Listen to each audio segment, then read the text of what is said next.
The sun stood mercilessly above the African savannah, pouring down heat like fire from the sky. The land below had surrendered to the dry season. Grass that once swayed green and alive was now brittle and golden, snapping under the slightest touch. The earth itself had cracked open, as if it could no longer bear the thirst. Silence ruled the plains. No birds sang. No insects hummed. Even the wind moved carefully, carrying only dust and the faint scent of survival. In the middle of this unforgiving land, an elephant walked slowly. She was old, not weak, but wise. Her massive body carried the memory of many seasons. Each step she took pressed deep into the dry earth, leaving behind marks that would last until the next rain, whenever that might come. She was heading toward water, the last remaining watering hole miles away. But she wasn't alone. Not far from her path, hidden behind a cluster of dry shrubs, two tiny lion cubs watched her. They were too young for such a harsh season. Their fur, once soft and golden, was now dusty and dull. Their ribs showed faintly beneath their skin. Their eyes, however, still held something powerful, hope. Behind them, lying in the shade of a dying tree, was their mother, the lioness. Once a fierce hunter, feared across the plains, she now struggled to even lift her head. Hunger and dehydration had drained her strength. Her breathing was slow, uneven. She hadn't hunted in days. The cubs didn't fully understand death, but they understood something was terribly wrong. And so, they made a decision no creature of the wild should ever need to make. They stepped out, into the open, toward the elephant. At first, their tiny legs trembled. Every instinct told them this was dangerous. Elephants were not their kind. They were giants. Unpredictable. Powerful beyond imagination. But desperation silences fear. Step by step, they approached her. The elephant noticed them almost immediately. Her ears shifted. Her trunk lifted slightly, sensing the unfamiliar scent. Lion cubs. Alone. That was unusual. She stopped. The ground seemed to hold its breath. The cubs came closer, and then something incredible happened. They rose. On their tiny hind legs. Their front paws lifted, pressed together awkwardly, almost like a gesture of prayer. They didn't roar. They didn't growl. They simply stood there, begging.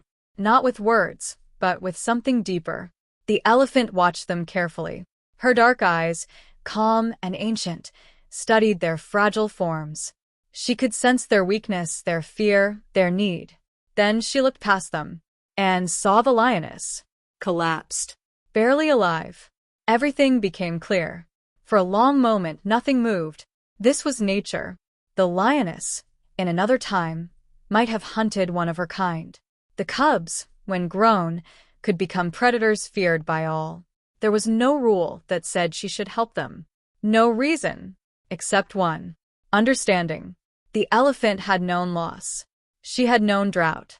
She had watched her own kind suffer when water disappeared and hope faded. She lowered her trunk. The cubs didn't run.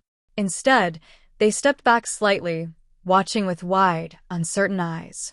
The elephant turned, slowly, and began to walk, not away from them but past them, toward the dying lioness. Each step was careful, gentle, despite her size. She reached the lioness and paused. Her trunk stretched out, hovering just above the weakened body.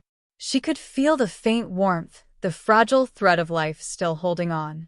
Then, without hesitation, she made her choice. She turned again, this time toward the distant watering hole, and began to walk. But this time her steps were different, purposeful, faster.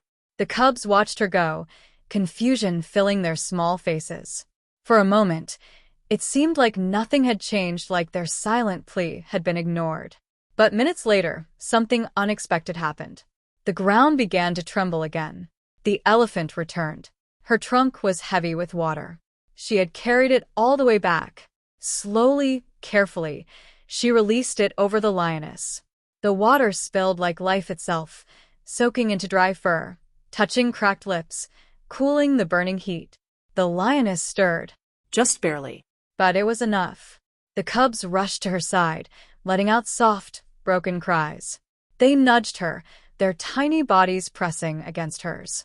Again and again, the elephant made the journey, back and forth, each time bringing more water, each time giving more life, until finally, the lioness opened her eyes. Weak, but alive. She looked at her cubs first, then at the elephant. For a moment, two worlds met. Predator and giant. Fear and compassion. Survival and mercy. No words were spoken. None were needed. The elephant stood still for a while longer, watching quietly.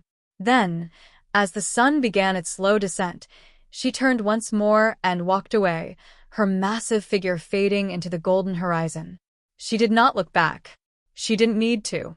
Behind her, life had been restored. And in the silent language of the wild, something rare had happened. Not dominance, not survival of the fittest, but kindness.